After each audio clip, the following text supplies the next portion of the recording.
Welcome back to Tales by WZ.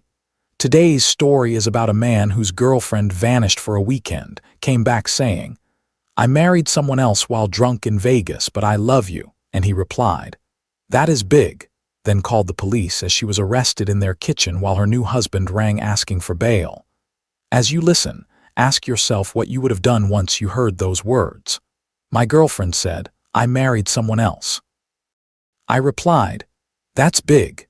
Then I called 911, showed officers our lease and her Vegas wedding photos, and watched them lead her out while her new husband blew up her phone about bail in shock. I am 32, and I am sitting in my apartment trying to understand what the last few weeks have done to my life. It started like a normal weekend. My girlfriend of 4 years left on Thursday for a girls' trip to Vegas. Her best friend was turning 30, big celebration, the usual. I drove her to the airport, kissed her goodbye, told her to have fun, and went home. On Saturday afternoon, I was on the couch watching football, eating leftover pizza when the front door opened. She was home a full day early. The energy was wrong from the second she walked in. Not happy, not tired, just tense. "Hey, you are back early. Everything okay?" She put her bag down and stared at me. "Something happened in Vegas and I need to tell you before you find out another way," she said. My first thought was cheating. It had to be cheating. "Okay," I said. "I got married." I laughed because I thought it was a joke. "Friday night," she rushed out. "We were so drunk. There was this guy I knew from college and we went to one of those chapels and I married him, but it does not mean anything. I was wasted. I love you. You are the one I want to be with." I stared at her. "You married someone else while we are together, while we are talking about moving in and buying a house." "It was a mistake," she said. "A drunken mistake. We can get it annulled. It is not real." "That is big," I said, and I remember how calm my voice sounded. "You cannot be married to two people." "We are not married," she snapped. "We are just dating." "We have been together for years," I said. "We have a joint lease." "You have a key. We were looking at rings last month." She started crying. I know, I am so sorry, but I came back to you. That has to mean something." This is where a lot of people would start trying to find reasons to forgive before they even feel the full weight of what happened. I stood up, walked into my bedroom, and called 911. She followed me, panicked. "What are you doing?" "Reporting a crime." "What? Are you insane?"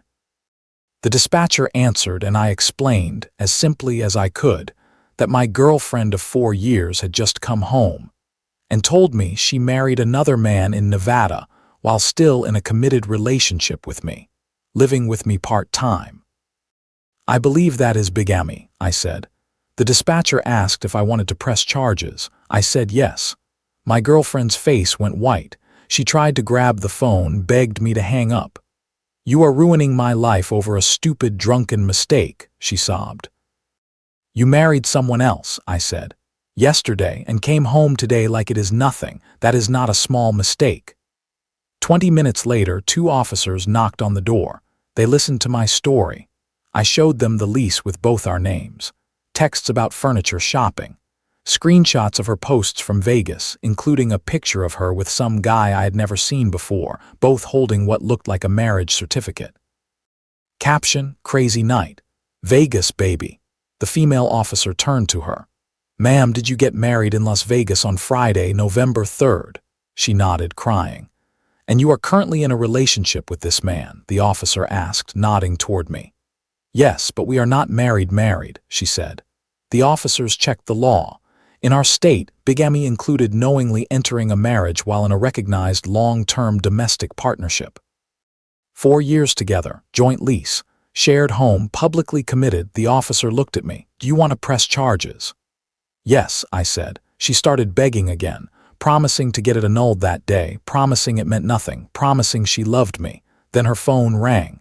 She answered without checking the screen and hit speaker by accident. "Baby, I have been trying to call you," a man's voice said. "Did you make it home okay? I know you said you needed to talk to your roommate, but I miss you already. I cannot believe I married the girl I have been in love with since sophomore year." The officers looked at her, then at me. She ended the call, sobbing. They put her in cuffs and started reading her rights while she cried about how it was all a misunderstanding. As they walked her out, her phone rang again. Same number. This time the officer answered, "This is Officer Reynolds. Your wife is being arrested for bigamy. Who am I speaking to?" He left the room to talk to him, then came back. "Her husband is asking about bail," he said quietly. "Do you have contact information for her family?" I gave them her parents' number. Then the apartment was quiet again. 1 second she was in my living room telling me she married someone else but loved me. 10 minutes later she was in the back of a police car. This was the moment where I understood that loving someone does not require you to help them escape the consequences they created. Within an hour, her best friend, the birthday girl, texted me. "What happened?" She called me crying, saying you got her arrested. I did not answer. Her parents called next. Her mom begged, said she was drunk, said it did not count, said I was ruining her life over one mistake. Her dad threatened me, said I was vindictive, said he should come down and teach me a lesson, said it was just a Vegas joke. Every call made it clearer that nobody in her family wanted to look at what actually happened. They only wanted me to undo it. She stayed in jail through the weekend, waiting to see a judge. Sunday afternoon, someone started pounding on my door. I checked the peephole. A guy in his late 20s, khakis, polo shirt, stressed and pale. "Can I help you?" I asked through the door. "Are you him? Are you her boyfriend?" I opened the door with the chain still on. "Who is asking?" "I am her husband," he said. "I need to talk to you." Vegas, I thought. He told me they had dated in college, lost touch, then reconnected. She built this story about being single, about having left a bad relationship 2 years ago, about still loving him. In Vegas, they partied, talked all night, and she said it was fate. He showed me pictures from that weekend. Dinner, pool, bed. I looked away from the last one. She told me she needed to come home to talk to her roommate and pick up her stuff, he said. Then she was supposed to fly back and we would start looking for apartments. "I am not her roommate," I said. "I am her boyfriend of 4 years. We were house hunting." His face crumpled. "She said you were just some guy who had a crush on her," he whispered. He realized in real time that he had been lied to just as deeply as I had. When I told him she was in county jail for bigamy, he panicked. He was afraid he would get in trouble too. I told him he was probably fine. He did not know. She did. He left, mumbling about annulments and lawyers and how he had maxed his card on the hotel suite. The next day, I went to the station to give a formal statement. The detective handling the case called it one of the strangest files he had seen in years. It got stranger. The Vegas husband contacted the police himself. He cooperated fully, filed for an annulment, and gave them the messages where she had been talking to him for months. Messages where she talked about leaving me without losing housing.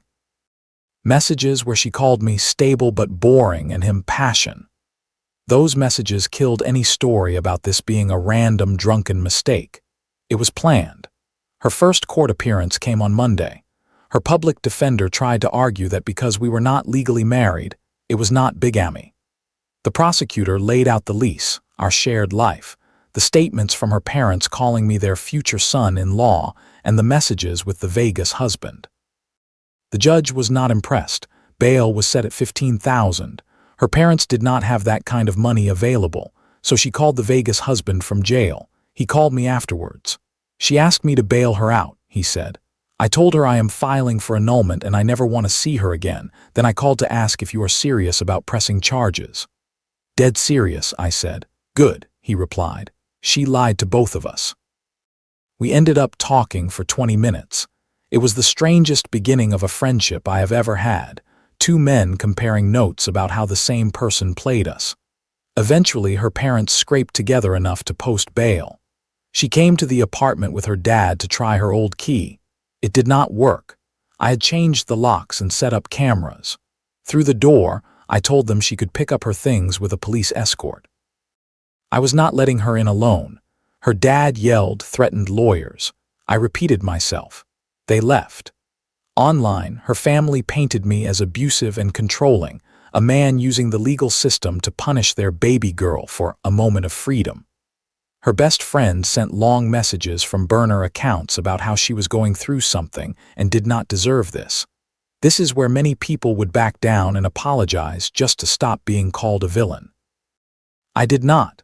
The Vegas husband kept sending screenshots. She had been talking to him for 3 months before Vegas, full emotional affair, planning how to leave me while staying in the apartment, calling him her real love, calling me her safety net. The annulment hearing was quick. The judge granted it on the grounds of fraud and deception. After that, the criminal case moved forward. Her defense tried a new angle.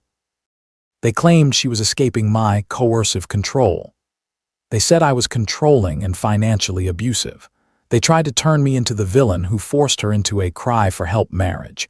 My lawyer brought everything: bank records showing separate finances, texts where she pushed for a joint lease, her social media posts calling me the love of her life, messages where she planned the Vegas trip as a fantasy, not an escape. The judge set a trial date. At one point, her dad called again, defeated this time. He asked me to drop the charges, said she was his daughter and prison would ruin her life, asked what if she apologized, what if she paid me back. Paid me back for what? I asked. She did not steal money, she married someone else. You are really going to ruin her life over this, he said. She ruined her own life, I answered. I reported what she did. A few days later, a letter arrived from her. 4 handwritten pages of apology and pleading. She said she loved me, said Vegas was a moment of weakness, said she was in therapy, said if I dropped the charges, she would spend the rest of her life making it up to me. At the end, she begged me not to let her go to prison. I read it twice. I felt empty. No anger, no sympathy. Just done. My lawyer told me not to reply and to forward it. Depending on how the court viewed it, even that letter could count as pressure on a witness. 2 months later, we went to trial. I testified. So did the Vegas husband. The prosecution laid out the messages, the timeline, the social media, the lease, the fact that she came home and tried to act like she could keep both lives running at once. The jury saw everything. They took 3 hours to decide, guilty of bigamy in the 3rd degree. At sentencing, the judge gave her 2 years of probation, 200 hours of community service, and a $5,000 fine. No jail time, partly because it was her first offense and she had already lost her job when her employer found out. Her mother sobbed. Her father glared at me. I looked at the judge and waited for the sound of the gavel. What I felt most was relief. Outside, her best friend confronted me. "Happy now? You destroyed her life," she said. "She destroyed her own life when she married someone else," I answered. "She planned it for months. That is not a small mistake." She stormed off. The Vegas husband texted me later. His family's lawsuit for wedding costs settled. He got some of his money back. He is in therapy trying to rebuild his trust. We message now and then. We are not close, but there is a strange sense of understanding there. I moved. I could not stay in the old apartment with that history. I found a smaller place across town. Quiet, simple, just mine. I started therapy too. Not because I was falling apart, but because I needed to understand why part of me kept wondering if I had gone too far by calling the police. My therapist asked if I regretted it. I thought about her standing in my living room saying, "I married someone else, but I love you," like that made anything better. "No," I said. "I do not regret it." Her parents even mailed me a bill for her legal fees, $8,000. I sent it back with a short note saying no. I'm not really dating yet. I have gone on a few app dates, but my guard is high. I am working on that. My family has been supportive. My mom sends snacks and notes saying she is proud I stood up for myself. My sister calls the whole saga more dramatic than any reality show. Mostly, life is quiet now. Work, friends, football, groceries, silence that does not feel heavy. What I learned is simple. When someone can marry another person while still in a relationship with you and then walk into your home expecting things to continue, they have told you everything you need to know about how they see you. And when someone commits a literal crime against your relationship, you do not owe them a second chance just because they cry about the consequences. They do not see you as a person. They see you as a backup plan. Lesson 2. Long-term commitment and shared life can still be treated as not real by someone who wants an excuse. That does not make it less real for you or the law. Lesson 3. A drunken mistake that was planned for months is not a mistake. It is a choice, and choices have consequences. Lesson 4. You are not cruel for letting the legal system handle a crime. Reporting what happened is not revenge. It is a boundary. Lesson 5. Walking away, pressing charges, and refusing to take someone back is sometimes the only way to protect your sanity and your future. What about you? If your partner came home from a trip and told you they had married someone else, would you treat it like a mistake or a line that cannot be crossed? And have you ever been pressured to forgive something huge just because the person was scared of the consequences rather than truly sorry for what they did?